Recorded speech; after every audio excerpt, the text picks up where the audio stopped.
Assalomu alaykum aziz vatandoshlar, hurmatli kuzatuvchilar. Bugun sizlarga ulashmoqchi bo'lgan mavzuyimiz maktabgacha ta'lim sohasida yuz berayotgan ayrim bir muammolar bilan bog'liq. Murojaatchimiz Buxoro viloyati Qorako'l tumanidan Qulova Zumrad opamiz ekanlar. Assalomu alaykum opa, o'zingizni tanishtiring. Assalomu alaykum hurmatli vatandoshlar. Men Qulova Zumrad Astanovna 1964-yil Navoiy viloyati Navbahor tumanida tug'ilganman. Ma'lumotim oliy, oilaliman. Qorako'l tumani Chandrobod mahallasida yashayman. Opa, bugun sizni qanday muammolar qiynab qo'ydi yoki qaysi murojaatlaringiz o'z yechimini topmadiki, siz ijtimoiy tarmoqqa va jamoatchilikka murojaat qilishga qaror qilyapsiz? Qorako'l tumani Chandrobod mahallasida 19-maktabgacha ta'lim tashkiloti faoliyat yurgizib kelmoqda. Mana shu 19-sonli maktabgacha ta'lim tashkilotidagi ba'zi korrupsion holatlar, talon-tarojliklar, hujjatlardagi soxtakorliklar sabab yuqori tashkilotlarga murojaat qilib kelmoqdaman.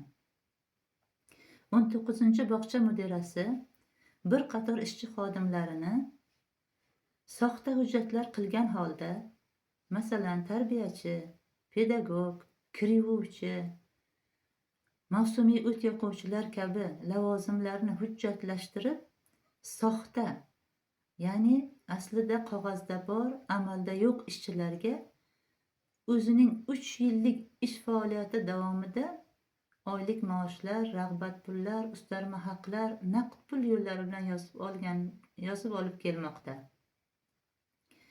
Bu holat bo'yicha menda mavjud faktlar borligi uchun yuqori mutasaddi tashkilotlariga murojaat qilib kelmoqdaman.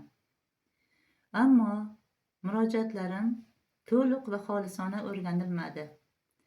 Quyi tashkilotlar, tuman maktabgacha ta'lim tashkilotlari, viloyat maktabgacha ta'lim tashkilotlari tomonidan mana shu korrupsion holatlar, talon-tarojliklar, hujjatlardagi soxtakorliklar yopti qilib kelinmoqda.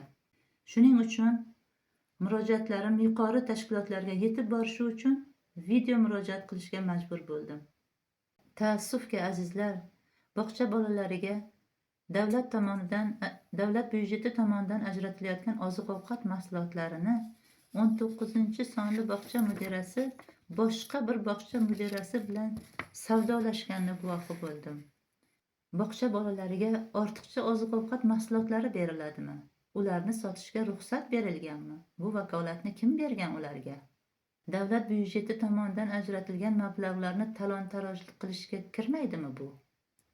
Jarayonlar o'rganildi, chuqur va qonuniy o'rganilmadi. Masalan, hujjatlardagi soxta imzolar qonun doirasida ekspertizaga berilmadi. Agar ekspertizaga berilganda aniqlangan bo'lar edi. Agar ekspertizaga berilganda qanday qilib soxta imzolar aniqlanmasligi mumkin? Yaxshi, demak o'rganishlar jarayoni sizni qoniqtirmabdi. Siz hozir ushbu muammolar yechimini topish maqsadida qaysi yuqori turuvchi tashkilot va rahbarlarga murojaat qilmoqchisiz? Men hozir Xalq ta'limi vaziri E'zoza Karimovaga, Bosh prokuraturaga va Prezidentimiz Mirziyoyev Shavkat Miromonovichga murojaat qilib iltimos qilaman.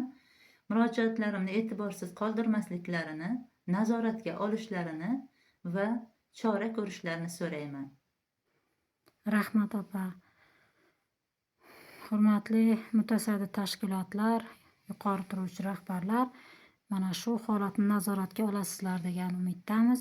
Hamma salomat bo'lsin, sog' bo'linglar.